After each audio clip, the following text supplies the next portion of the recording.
கடையில் வாங்க ஃப்ரெஷ் மீன். 100 ரூபா. இதெல்லாம் சேர்ந்து 100 ரூபா தான். என்னென்ன மீனுன்னா மத்தி இருக்கு, இது என்ன மீன் தெரியல, அது இருக்கு, சுறா மீன் இருக்கு, அப்புறம் இது என்ன மீன் தெரியல பாருங்க, இது இந்த மீன் இருக்கு,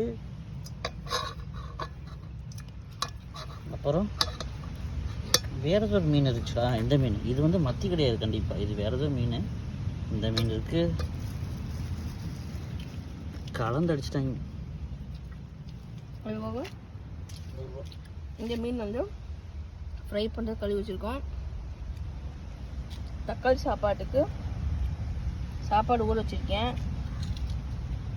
அப்புறம் அடுப்பு ரெடியாக இருக்குது. தக்காளி நல்லா வெட்டி வச்சுட்டேன். ஓகேடா, ஸ்டார்ட். இப்போ மீனை கழுவ போகிறோம். முக்கியமான விஷயம் என்னென்னா சன் செட் ஆக போகுது, அதுக்குள்ளே நாங்கள் மீனை கழுவணும். போயிட்டு வரேன். பாய்.